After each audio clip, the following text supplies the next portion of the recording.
Hey, hey, hey, it's Monday, and I'm Angie Rose with Angie Rose Health Coaching, and I'm here today for your Monday Mojo, your motivational video for the week.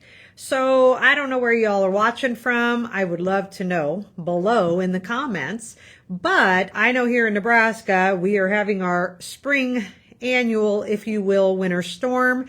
Very icky outside, and so getting started a little late today because we were a little slower, so that's okay. So we want people to be safe and be home and be warm if they can. That's more important, right? So that's exciting to be able to, some people get a snow day today. Not us. We're here at the office and we're doing our work. So anyways, today I want to talk with you about your power list and where your power list is. That is what I named the topic for today. So, when I was growing up, my mom was a list maker. She was a grocery list maker. She was a shopping list maker. She planned for the week. She was always a planner. I know as we were growing up, things were really tight. She was a single mom, and so every penny counted. And so I remember watching her sit and figure bills and do grocery lists and grocery shopping and having to be that mom that's like, no, you can't have that this week, which was really good in the long run, maybe not so much in the moment. But I do remember my mom really, really being to the T with her bills, her checkbook, her grocery shopping, making sure she got what we needed, but also was able to make sure we were taken care of, right? And had the money we needed to keep a roof over our head. Well, I think back about that, and I am very, very much like my mom in a lot of those ways that I became a list maker. So I know in my job, if you guys don't know for a fact what all I do, y'all know I'm a health coach, but I'm a health coach, I'm a life coach, a hormone coach, a fitness coach. I have a gym in here. I have a cryo slimming business in here, which helps with fat loss, as well as I teach classes, and I'm doing tons of online programs as well. So I'm a busy, busy girl. And I will tell you, running my business from the beginning, starting 13 years ago, it was just me, myself, and I.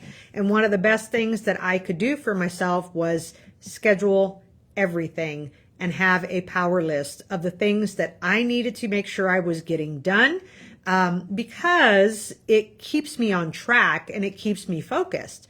So many people know a list or a schedule or whatever that may be will help them, but so many people don't do it. They really, really keep more of a mental list, and then it keeps your mind super reactive because you have to remember consistently to make sure you don't forget. For a lot of people, this creates anxiety. So over the years, I know for me, list-wise, grocery list, appointment list, I have my online calendar that I have on my phone. I've got online reminders from my phone, which half the time don't work, which is super frustrating. So this year was the first year Angie decided to do her actual paper planner. Mine is called the Prayerful Planner. And what I really did with this was I created this not so much as a scheduler, because I still use my online scheduler, but I need a brain dump place. Because when I think of something, I will say to myself, I need to remember ... Well, half the time I don't remember ... right? So this is where a paper planner for me kind of took it to the next level. Now, I know there are many people who really, this is their daily Bible. This is how they live. This is what they do. I'm not all into it like that. But, realistically, I realize that if throughout the week as I'm sitting here working, I can actually jot a little note down. I need to remember to do this. I need to email this person. I have eliminated a lot of sticky notes. I've talked to you guys about that a couple months ago, right? Like I am the sticky note queen, and I had it all set on my desk in a certain pattern because I knew what needed to be done right away. Well, actually writing stuff down in a planner has helped me tremendously.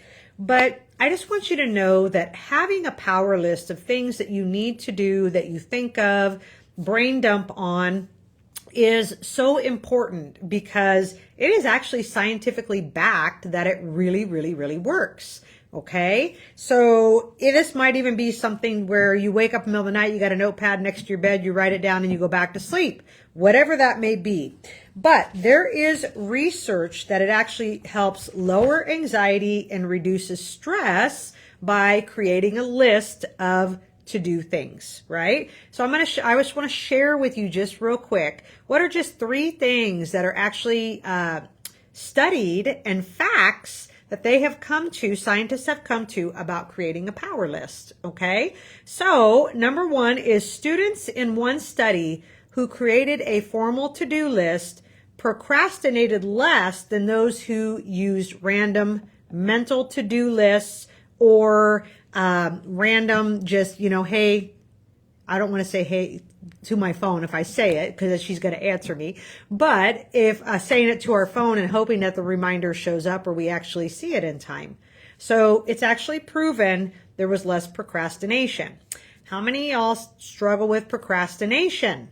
Okay, this might be your video today then. So the second thing is creating a written to-do list actually frees up brain space because you don't have to keep reminding yourself about tasks that need to be done.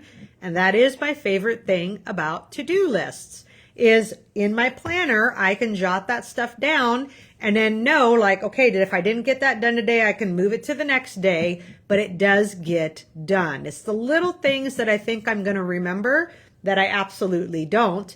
And then the next week I'm like, oh, I did not do that. I need to get back to that, right? And the third thing is the act of actually writing down your to-dos can help you cut back on anxiety if you feel overwhelmed by everything you have to do, right? And let me throw this out there. Like, I know for a lot of people, there is so much stuff to do that even probably seeing a list of all the things you have to do could really, really stress you out just because that you're like, how am I going to get all this stuff done? Well, another little pointer that I would like to give you, and the best way to do this would be start with the smallest things first. What are the little things that you can do to start checking things off your list? Because there really is something to be said that when I check things off my list, I feel like a little relief, right? Breathe a little bit better, but actually it feels like accomplishment and it actually builds momentum because then I'm like, okay, I can get the next thing done. And as I get through the day, when I see that little check mark and all those things next to it, my little highlighters and all the fun things that I like to do with it, then really literally I can say, hey, I did get some things done. Because so many of us have this thinking that unless I get everything done, I've accomplished nothing. Okay? And that kind of thinking gets us nowhere. Okay, you cannot get everything done all the time. You're going to have to do a little bit at a time and keep chipping away at it. Okay, so this is what I really want you thinking about. Are you someone who needs to start making a grocery list? Actually making a to-do list that says on Tuesday, I'm going to go grocery shopping. On Monday, I'm going to make a grocery list. On Sunday, I'm going to meal prep, whatever it might be. When you have a to-do list, you're more apt. Now, I'm not going to say just because you decide to be lazy and you don't do it, the list failed. Because it isn't necessarily that the list failed. Sometimes we just procrastinate and we don't get everything done. All right. So I would love to know in the comments, how many of you are list makers? How many of you are not list makers? And also, how many of you are willing to start making a list to see if this helps your life? Let me know right below. Also, I would love you to like, share, and comment on the video. That, of course, helps my video to pop to the top of the feed and for more people to see it. But you know what, guys? I think sometimes we just have to start somewhere. Instead of getting overwhelmed with everything we have to do, start with the easiest things we can do. Start making the list. Thank you, Stormy, 100% list maker. Me too, girl. Me too. Thank you. So let me know what you guys' thoughts are on this, right? And see if this helps you out a little bit. I hope you guys have an amazing week, and we will talk to you next week, which I believe we will be in April. So enjoy the last week of March. We'll talk soon.